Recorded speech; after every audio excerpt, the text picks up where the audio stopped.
안녕하세요. 저희는 서강대학교 오픈 캠퍼스를 진행할 멘토들입니다. 저희는 오늘 국문, 사학, 글안 세 가지의 전공들을 이제 소개해 드리려고 하는데요. 네, 저희 먼저 전공 멘토 소개 먼저 진행하도록 하겠습니다. 저는 국어 국문학과 교육학, 경영학을 전공하고 있는 19학번 이지혜입니다. 안녕하세요. 저는 사학과 유로매나 역사문화 컨텐츠 전공 20학번 윤정우입니다. 안녕하세요. 저는 글로벌 한국학과 정치외교학을 전공하고 있는 21학번 제아현입니다. 네, 본격적으로 전공 체험 활동에 들어가기 전에 필요한 지식들을 모아서 먼저 전공 이론 체험을 해보도록 하겠습니다. 그래서 저와 아현 멘토님이 조선시대부터 해방 이후 그리고 오늘날 K-팝까지 대중가요가 어떻게 발전해왔는지를 간단하게 살펴볼 것이고, 그리고 지혜 멘토님이 대중가요는 문학성이 있는가라는 주제로 발표를 해주실 예정입니다. 특히 저와 아현 멘토님의 내용에서 골든벨이 나올 예정이니 집중해서 들어주시면 감사하겠습니다. 네, K-팝, 대중가요죠. 그렇다면 이 대중가요는 어떻게 시작되었을까요? 굳이 따지자면 구석기 시대부터 시작했겠죠. 하지만 우리가 알고 있는 대중가요가 만들어진 것은 조선 후기의 민요부터입니다. 민요는 전통사회의 피지배 계급이 생활의 필요에 의해서 불러온 하층가요를 의미합니다.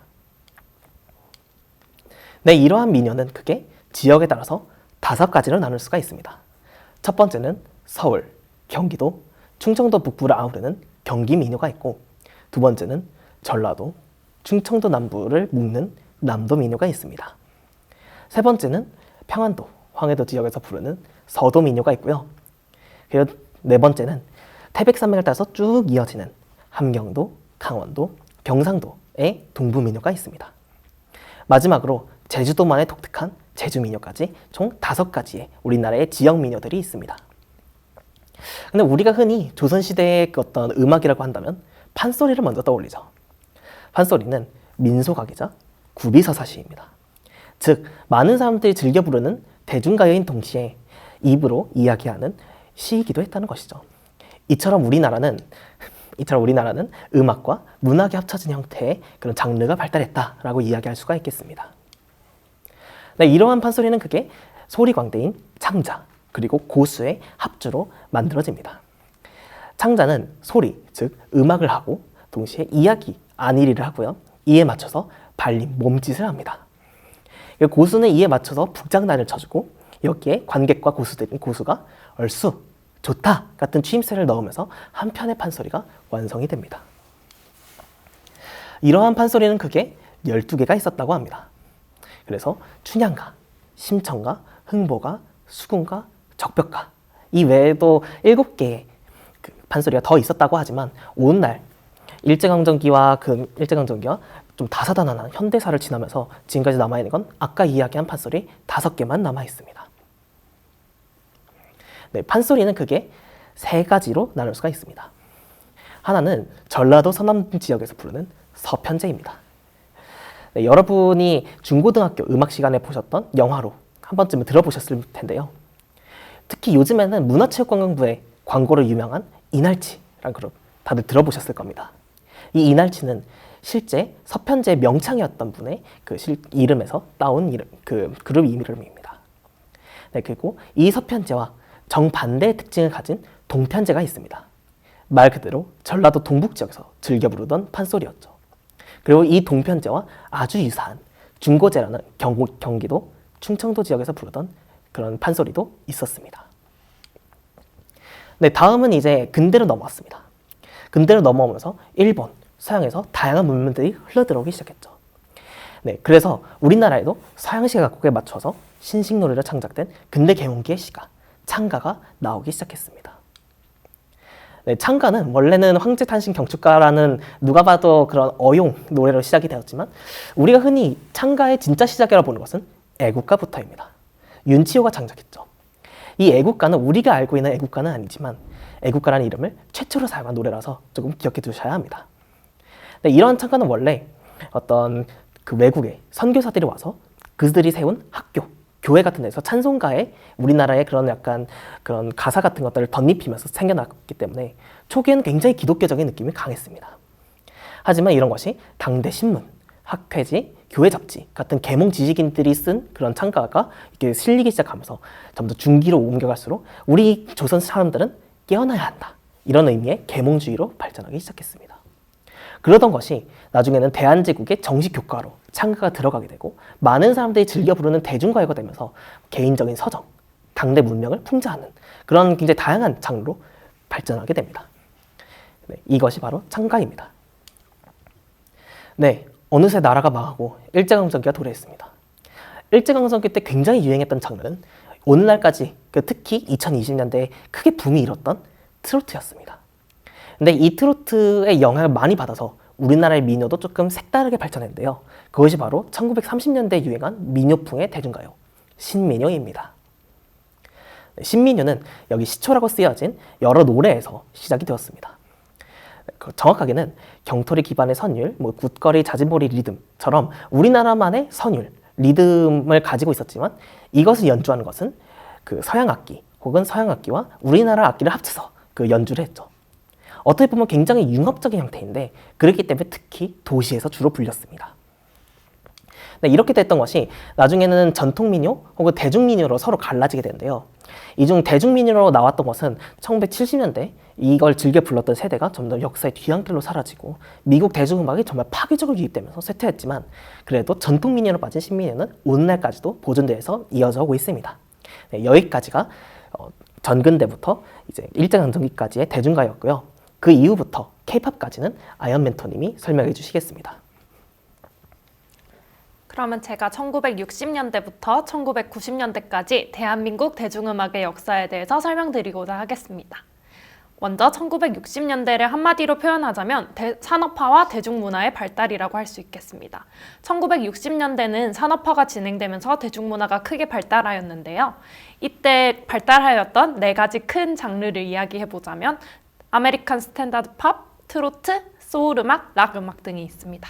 첫 번째, 아메리칸 스탠다드 팝은 이름에서 알 수 있듯이 미국에서 들어온 팝 장르인데요. 이는 도시 중산층들에게 굉장히 인기가 많았고 주로 성인들의 감정을 다루고 있습니다. 예시로는 노란 샤스의 사나이라는 노래가 있는데요. 이름에서 느껴지듯이 셔츠가 아니라 샤스인 것부터 1960년대 노래인 게 느껴지시죠? 이때 굉장히 인기를 많이 얻은 노래입니다. 두 번째 인기가 있었던 대중음악 장르는 트로트입니다. 트로트는 일제강점기 때부터 꾸준히 인기가 있었는데요. 여전히 큰 인기를 누리고 있었고 하지만 주제가 사랑이나 이별, 향수병 등을 다룬 주제로 변화하기 시작했습니다. 세 번째로 인기 있었던 장르는 소울음악입니다. 소울음악의 시초라고 할 수 있는 가수가 신중현이라는 가수분이신데요.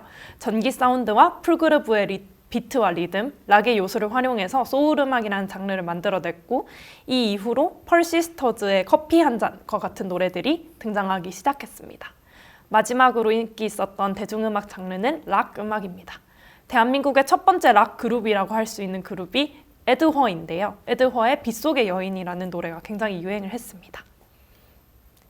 1970년대로 넘어가 보도록 할게요. 1970년대를 한마디로 정리해보자면 유신 정권과 유스 문화입니다. 청춘 문화라고도 이야기할 수 있을 것 같아요. 지난 세대에 대한 반항으로 청춘 문화가 등장하기 시작했습니다. 이런 유스 문화를 5가지의 키워드로 정리를 해보자면 포크송, 긴 머리, 어쿠스틱 기타, 청바지, 맥주 등이 있습니다. 이 밑에 사진들을 보시면 이 5가지 키워드로 정말 잘 설명이 되고 있죠. 이런 유스 문화에서 가장 유행했던 대중음악 장르는 포크송입니다. 포크송 같은 경우에는 싱어송라이터가 대부분이었고 미국 현대 포크 음악 스타일에 영향을 많이 받았으며 선율적이고 하모니를 중시하는 것이 큰 특징이었습니다. 그래서 포크송 같은 경우에는 주로 어쿠스틱 기타를 치고 노래를 불렀는데 이렇게 어쿠스틱 기타를 치면서 노래를 부르는 행위 자체가 유행이 되어서 대학생들 사이에서 많이 어쿠스틱 기타를 메고 다니거나 노래를 부르는 행위가 유행을 했습니다. 포크송의 가사 같은 경우에는 굉장히 순수하고 자연을 나타내는 단어들이 가사에 많이 쓰였는데요. 예를 들면 하얀, 소년, 소녀, 꽃, 별, 바람, 하늘, 이슬처럼 오염된 현실 세계, 즉 유신 정권과의 분리를 뜻하는 그런 가사들이 굉장히 많았습니다. 오른쪽에 예시로 보이는 양희은 가수의 아침 이슬과 같은 제목을 봐도 알 수 있죠. 그 다음은 1980년대입니다. 1980년대를 정리해보자면 신군부 정권과 댄스 음악입니다. 이 신군부 정권에는 댄스 음악이 들어오게 되면서 댄스 음악이 굉장히 큰 인기를 얻게 되었는데요. 이 당시에 크게 인기를 얻었던 대중음악 장르는 세 가지입니다. 댄스 음악과 팝 발라드, 락 음악인데요. 첫 번째는 댄스 음악입니다. 아까 제가 한마디로 설명할 때도 말씀했듯이 댄스 음악의 영향이 굉장히 컸는데요. 댄스 음악 같은 경우에는 퍼포먼스 중심의 가수들이 굉장히 인기를 얻기 시작했습니다. 댄스 스킬과 매력적인 외모가 굉장히 중요해졌죠. 그리고 강한 비트와 빠른 템포를 가진 음악이 특징이었고 가사의 메시지는 노래와 큰 상관이 없는 경우가 많았습니다. 그래서 이때부터 10대 여성 팬덤인 오빠 부대가 생기기 시작했는데 이때부터 팬덤이라는 개념이 생겼다고 생각을 해주시면 될 것 같아요. 예시로는 왼쪽에 보이는 김한선이나 박남정 같은 가수들이 있었습니다. 두 번째로 인기 있었던 장르는 팝 발라드입니다. 팝 발라드 같은 경우는 굉장히 낭만적이고 감각적인 성향을 띠고 있었는데 이제 주로 10대에게 매력적인 감정을 다루는 경우가 많았습니다. 여러분은 매력적인 감정이 무엇이라고 생각하나요? 네. 10대에게 매력적인 감정은 아무래도 사랑일까요? 네, 그런 감정들을 많이 다루고 있었다고 합니다. 마지막으로 1980년대에 인기 있었던 대중음악 장르는 락 음악입니다.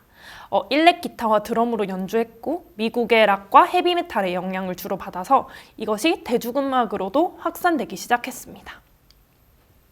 마지막으로 1990년대는 민주화와 아이돌이라는 키워드로 정리할 수 있을 것 같습니다. K-팝이 등장한 시기가 1990년대인데요. K-팝의 등장은 서태지와 아이들이 등장하면서부터의 시작했다고 말씀을 드리고 싶네요. 네, 서태지와 아이들로 K-팝이라는 장르 자체가 등장했고 서태지와 아이들은 1990년대 대중음악을 상징을 하고요. 댄스 음악과 랩, 감각적인 공연을 통해서 댄스 음악을 대중음악의 중심으로 끌어올렸습니다. 서태지와 아이들 같은 경우에는 댄스 음악 퍼포먼스를 하는 아이돌 스타뿐만 아니라 락 음악을 연주하는 진지한 음악가로 이중 이미지를 표시하고요. 가사에서 다른 연예인들이 하지 못한 한국의 사회 문제를 다루고 비판한다든지 한국 대중음악 시장에서 댄스 음악이 독점되는 토대를 마련했습니다. K-팝 말고도 힙합이나 랩 댄스 음악이 1990년대에 굉장히 인기 있었는데요. 미국의 정통 힙합과는 달리 한국형 하이브리드 힙합이 등장했습니다. 이때 사용된 것이 사이키델릭한 소울, 그리고 힙합, 랩 댄스 음악들이 주로 사용이 됐는데요. 대표적인 예시로 서태지와 아이들, 그리고 듀스가 있습니다. 서태지와 아이들은 랩 메탈, 자메이카 랩, 랩의 융합, 한국 전통 등을 굉장히 많이 사용을 했고 듀스 같은 경우에는 재즈, 펑크, 테크노와 힙합을 혼합하기도 했으며 이 듀스가 하는 음악, 댄스, 패션 등이 모두 유행을 하기 시작을 했습니다. 1990년대 K-팝이 등장하고 가장 의미 있었던 일은 아이돌 그룹들이 생산되기 시작했다는 것입니다. 서태지와 아이들이 해체하고 난 이후로 굉장히 많은 아이돌 그룹들이 생산됐는데요. 여기 사진에 보이는 그룹들이 전부 다 1세대 아이돌입니다. 이런 아이돌 그룹들은 트레이닝 되고 이미지 메이킹 돼서 만들어졌고요. 1990년대 중반 아이돌 그룹들이 큰 인기를 얻으면서 H.O.T, 잭스키스, S.E.S, 핑클 같은 그룹들이 많이 데뷔하기 시작했습니다. 음악적 능력보다는 외모와 춤 실력이 더 중요했고 공장 시스템을 통해서 제작됐기 때문에 이런 K-팝 그룹들의 토대가 1990년대부터 시작했다고 생각해 주시면 될 것 같아요. 네, 지금까지 대중음악의 이제 역사에 대해서 한번 쭉 살펴보았는데요. 그렇다면 이제 국문학이기 때문에 이제 문학성에 대해서 살펴보도록 하겠습니다. 여러분은 대중음악이 문학이라고 생각하시나요?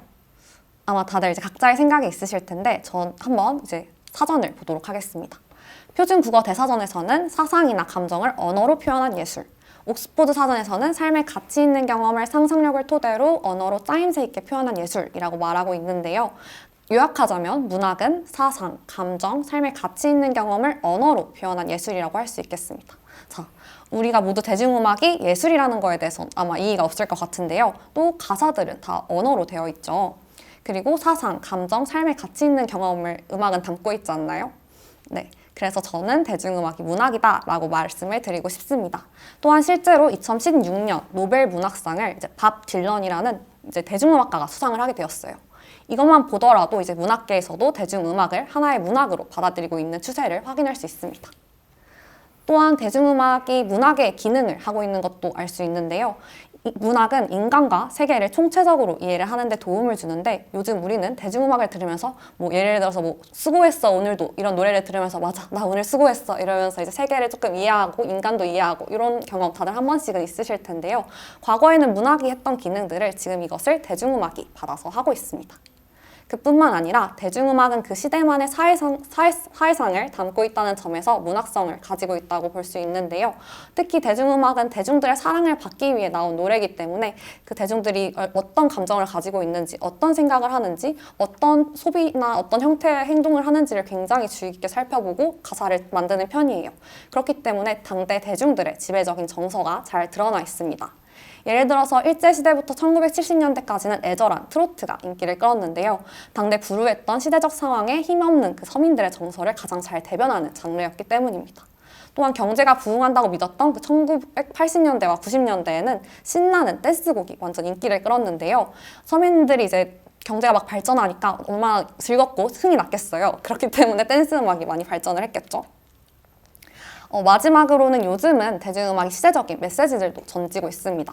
과거에는 문학이 이런 역할들을 해왔는데요.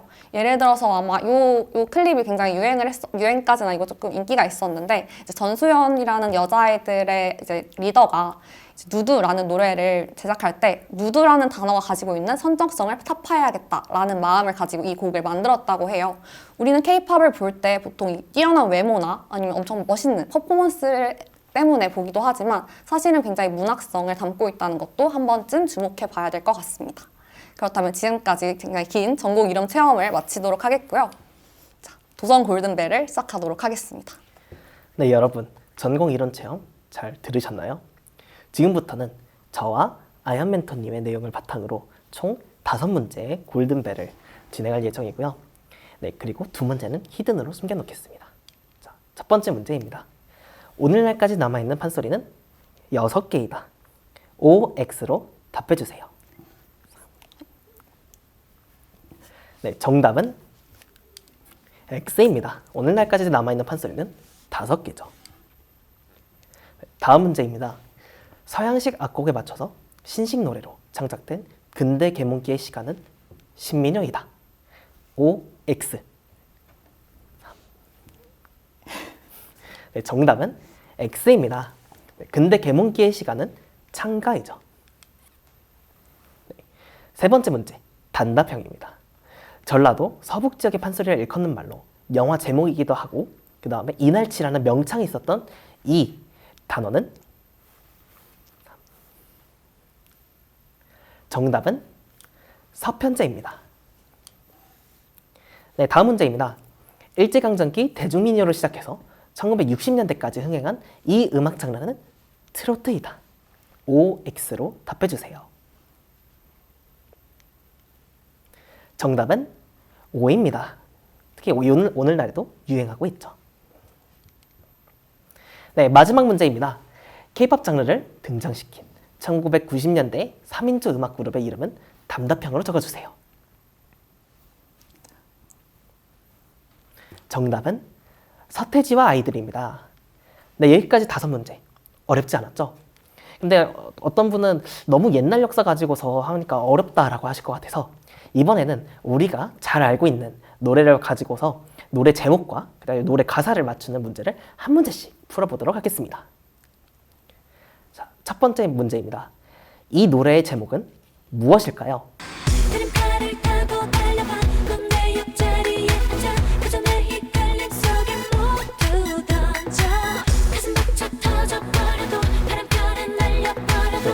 정답은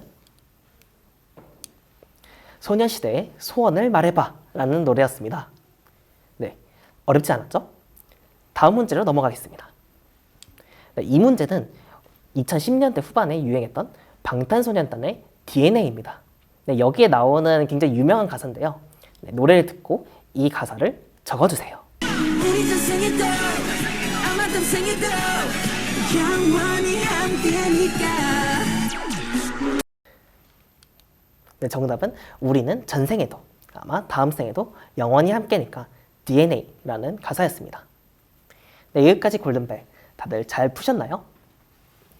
네, 재밌었길 바라면서 이제 다음 부분으로 넘어가도록 하겠습니다.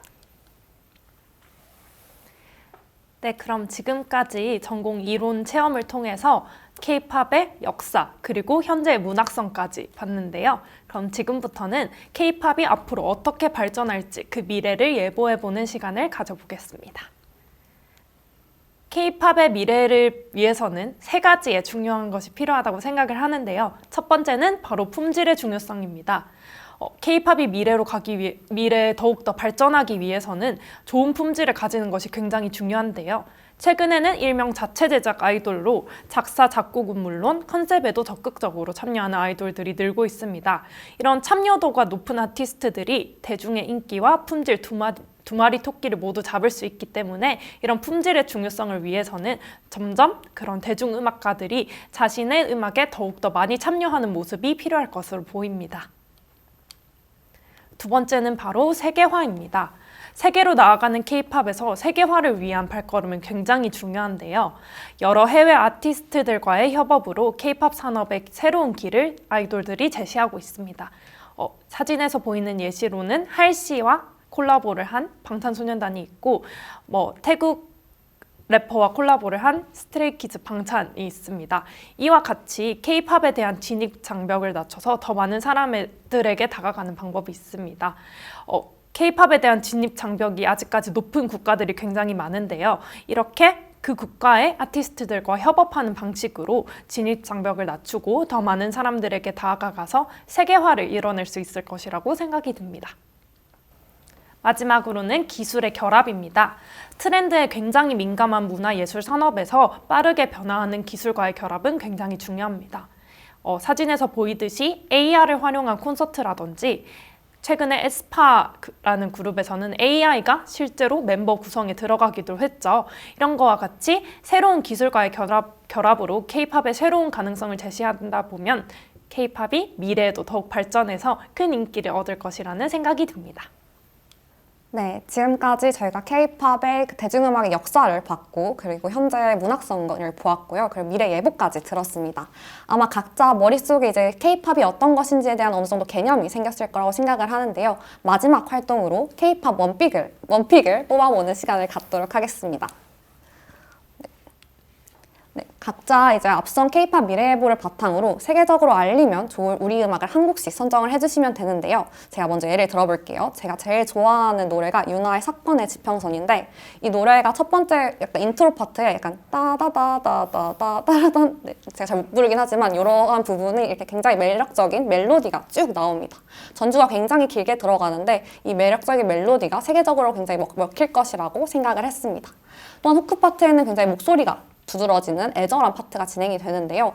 그 부분이 특히 라이브 공연을 할 때 되게 극대화될 것이라고 생각을 했고 마지막으로는 이제 사건의 지평선이라는 단어 자체가 이제 물리학의 용어라고 해요. 이 용어 굉장히 되게 생소한 서정적인 단어들을 선택했지만 누구나 공감할 수 있는 감정, 이별, 그리움, 고마움을 담고 있는 가사가 세계의 사람들이 볼 때에도 공감할 수 있을 것이라 생각해서 저는 유나의 사건의 지평선을 뽑아보았습니다.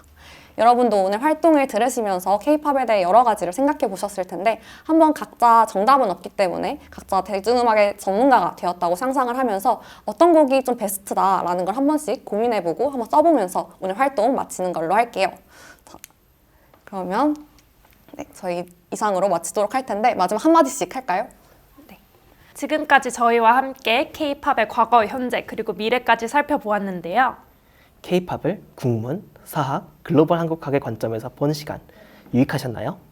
네, 유익하셨길 바라며 저희 서강대학교 오픈 캠퍼스 잘 마치도록 하겠습니다. 네, 다들 서강의 자랑으로 만나요.